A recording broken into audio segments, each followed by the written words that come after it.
Dans un village où la poussière et la pauvreté semblaient une seconde peau, vivait une femme du nom d'Adja.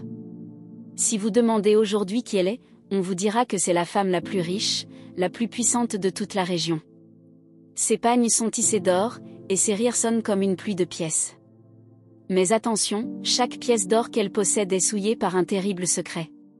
Chaque sourire qu'elle affiche cache une âme en morceaux. Non, la fortune d'Adja n'est pas tombée du ciel, et elle n'est pas le fruit d'un dur labeur. Elle est née d'un pacte. D'un sacrifice si sombre que les anciens du village n'osent même plus prononcer son nom quand la nuit tombe. Que s'est-il vraiment passé le soir où Issa, son mari, a commencé à s'éteindre? Et si la force qui nourrit sa richesse était la même que celle qui a consumé l'homme qu'elle aimait? Restez avec nous, car l'histoire que vous allez entendre est celle d'un amour sacrifié sur l'autel de l'avidité. Une histoire qui vous rappellera que certaines richesses coûtent bien plus cher que l'or. Si vous aimez ces genres d'histoires qui explorent les recoins sombres de l'âme humaine, abonnez-vous à notre chaîne pour ne pas manquer nos prochains récits. Non, la fortune d'Adja n'est pas tombée du ciel, et elle n'est pas le fruit d'un dur labeur. Elle est née d'un pacte. D'un sacrifice si sombre que les anciens du village n'osent même plus prononcer son nom quand la nuit tombe. Que s'est-il vraiment passé le soir où Issa, son mari, a commencé à s'éteindre? Et si la force qui nourrit sa richesse était la même que celle qui a consumé l'homme qu'elle aimait? Restez avec nous, car l'histoire que vous allez entendre est celle d'un amour sacrifié sur l'autel de l'avidité. Une histoire qui vous rappellera que certaines richesses coûtent bien plus cher que l'or. Si vous aimez ces genres d'histoires qui explorent les recoins sombres de l'âme humaine, abonnez-vous à notre chaîne pour ne pas manquer nos prochains récits. Avant que les bijoux ne remplacent les larmes sur ses joues, Adja était une femme simple. Elle et Issa, son mari, vivaient dans une petite case au toit de paille, si fragile que le vent menaçait de l'emporter à chaque saison des pluies. Ils n'avaient presque rien, mais ils savaient l'un l'autre. Et c'était tout. Issa était un homme bon, avec un cœur grand comme le ciel du Sahel. Sa force ne se mesurait pas à ses récoltes, toujours maigres, mais à la tendresse de son regard quand il le posait sur Adja. Il lui disait souvent, « Mon amour pour toi est la seule richesse qui ne craint ni la sécheresse, ni les voleurs. » Leur amour était la plus belle histoire du village, une douce mélodie dans le bruit constant de la faim. Le soir, ils se partageaient une assiette de mil, et leur rire était le seul luxe qu'ils pouvaient s'offrir. Mais dans le cœur d'Adja, une graine amère commençait à germer, l'envie. Chaque jour, en allant au puits, elle croisait les épouses des riches commerçants, couvertes de bijoux qui brillaient sous le soleil. Elle entendait leurs conversations légères, leurs plaintes futiles, et une rancœur grandissait en elle. Pourquoi elle, et pas moi? Issa, dans sa bonté, ne voyait pas le poison qui s'infiltrait dans l'âme de sa femme. Il voyait sa tristesse, mais il la mettait sur le compte de leur pauvreté. Patiente encore un peu, ma chérie, lui chuchotait-il. La prochaine saison sera meilleure. La terre finira par nous récompenser. Mais Adja ne voulait plus de la récompense de la terre. Elle voulait la fortune, tout de suite. Et ce désir la brûlait de l'intérieur, la rendant aveugle à la seule vraie richesse qu'elle possédait. Le soir, quand Issa dormait, épuisé par sa journée de travail, Adja restait éveillée. Ses yeux fixaient les fissures du mur, y voyant les lignes brisées de son propre destin. Un destin qu'elle était prête à réécrire, peu importe le prix. Une rumeur courait dans les villages, portée par le vent du soir. On parlait d'une vieille femme, une ermite qui vivait dans le bosquet sacré, ce lieu que même les chasseurs les plus courageux évitaient après le coucher du soleil. On disait qu'elle ne parlait qu'à ceux qui portaient un désir trop lourd, qu'elle pouvait lire dans les âmes et offrir des solutions là où les dieux restaient sourds. Un soir, alors que la faim était plus cruelle que jamais, Adja prit sa décision. Elle attendit que la lune ne soit plus qu'un éclat d'os dans le ciel noir. Sans un bruit, elle quitta sa natte, laissant Issa dormir, son visage paisible ignorant le chaos qui ravageait sa femme. Pieds nus, le cœur prêt à exploser, Adja s'enfonça dans le bosquet. Les arbres semblaient la juger, leurs branches tordues comme des doigts accusateurs. Seul le bruit de ses pas sur les feuilles mortes brisait le silence. Elle la trouva là, assise sur une racine, comme si elle faisait partie de l'arbre. La vieille ne la regarda pas, mais sa voix rauque déchira la nuit. « Tu viens chercher ce que la vie te refuse, n'est-ce pas, fille à la patience épuisée ?» Adja, tremblante, ne put cocher la tête. La vieille tourna son visage vers elle. Ses yeux n'étaient que deux puits sombres. Je peux te donner la richesse. Assez d'or pour que les rois te jalousent. Mais tout a un prix. L'univers exige l'équilibre. Pour recevoir, il faut donner. Je n'ai rien, murmura Hadja. Un sourire étrange étira les lèvres de la vieille. Aussi, tu as la plus grande des richesses. Une richesse vivante. Ton mari. Hadja recula, horrifiée. Non. Pas ça. Je ne veux pas sa vie, reprit la vieille, son ton devenu presque hypnotique. Je veux sa force. Son énergie. L'amour qu'il a pour toi est une source inépuisable. Nous allons la transformer. Il sera là, mais il se videra. Sa vitalité deviendra ta fortune. Chaque jour, il faiblira, et tes coffres se rempliront.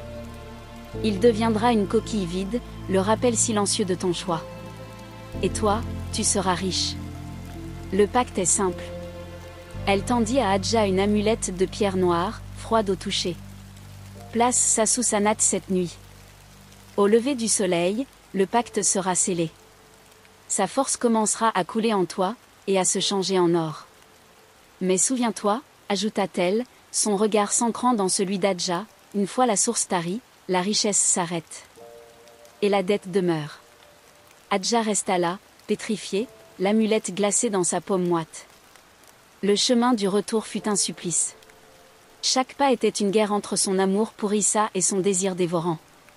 En rentrant, elle regarda son mari dormir. Une larme roula sur sa joue, une dernière goutte d'innocence.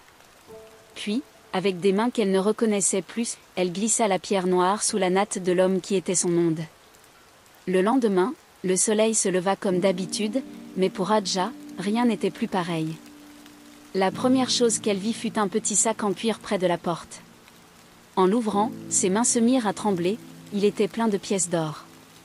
Un cri, mélange de joie et de terreur, lui échappa.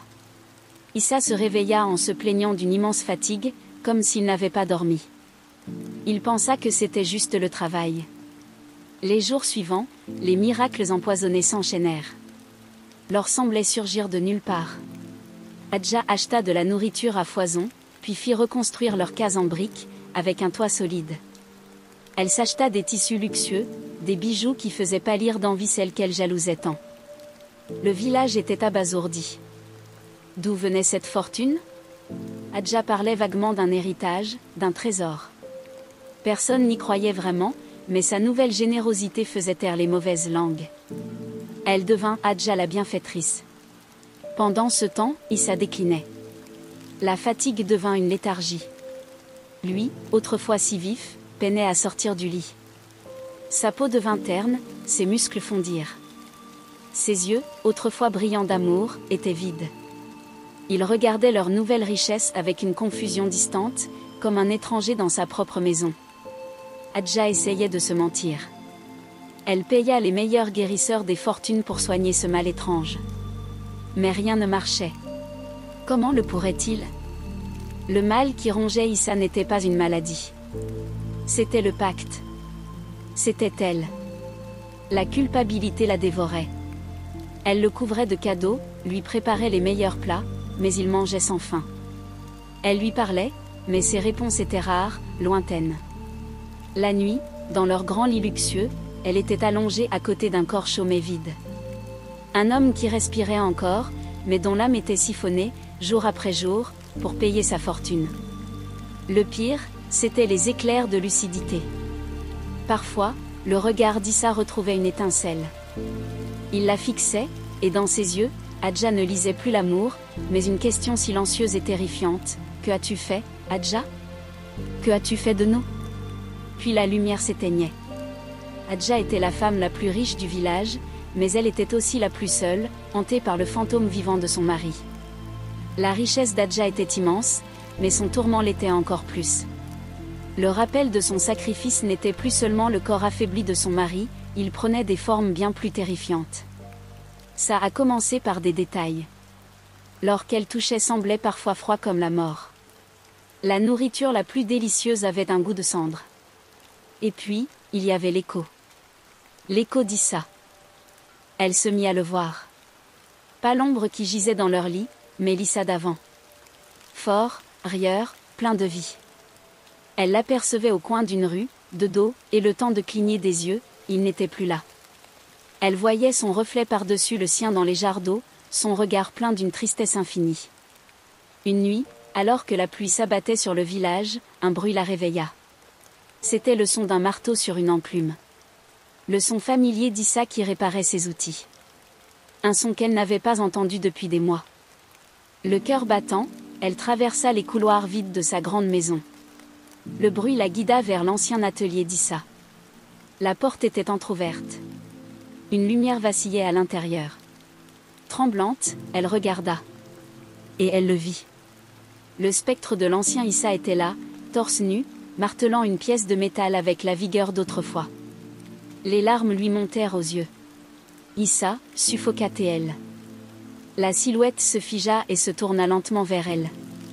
Ce n'était pas le visage de son mari. C'était un masque de douleur, les yeux brûlants de reproche. Sans un mot, il leva la main et lui montra ce qu'il forgeait. Ce n'était pas un outil. C'était un barreau de prison. Puis, il s'est dissipé en fumée. Hadja tomba à genoux, secouée de sanglots. Le pacte ne lui avait pas seulement volé la vie de son mari. Il lui avait volé sa paix. Sa fortune était sa prison, et le fantôme de l'amour d'Issa était son geôlier. La chute était proche. Le point de non-retour fut atteint un matin de marché. Hadja, parée de ses plus beaux habits, distribuait des pièces avec un sourire de façade. Une petite fille s'approcha, non pas pour l'argent, mais pour lui tendre une fleur sauvage. « C'est pour oncle Issa », dit l'enfant avec une innocence terrible. Maman dit qu'il a perdu son âme. Est-ce que la fleur peut l'aider à la retrouver? Ce fut le coup de grâce. Devant la foule silencieuse, le masque d'Hadja se brisa. Les larmes coulèrent, traçant des sillons noirs sur son visage. Elle laissa tomber son sac, et les pièces d'or se répandirent dans la poussière dans un bruit sans importance. Elle s'enfuit en courant. Elle courut jusqu'au bosquet sacré. Elle hurla le nom de la vieille femme, la supplia d'annuler le pacte. Seul le silence lui répondit.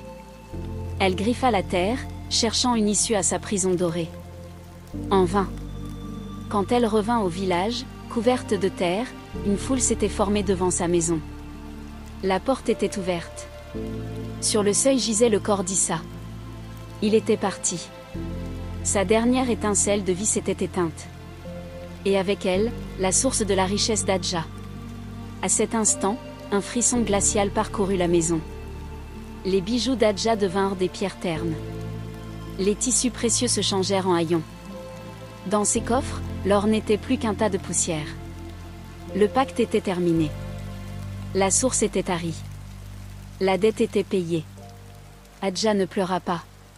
Elle s'assit dans la poussière, à côté de son mari, et se mit à rire. Un rire fou, brisé, qui glaça le sang de tous ceux qui l'entendirent. Elle avait tout eu, et maintenant, elle n'avait plus rien. Moins que rien. Elle avait perdu la seule chose qui comptait vraiment. L'histoire d'Hadja est devenue une légende, une mise en garde que les mères racontent à leurs enfants contre le poison de l'envie. Car la vraie richesse n'est pas dans l'or, mais dans le cœur de ceux qui vous aiment. C'est un trésor qu'aucun pacte ne peut acheter, et le sacrifier, c'est se condamner à une pauvreté qu'aucune fortune au monde ne pourra jamais guérir. À la place d'Hadja, qu'auriez-vous fait? La misère peut-elle tout justifier? Dites-nous ce que vous en pensez dans les commentaires. Si cette histoire vous a parlé, n'hésitez pas à la partager et à vous abonner pour ne pas manquer nos prochains contes. Car chaque récit est une leçon, et chaque leçon est une richesse pour l'âme.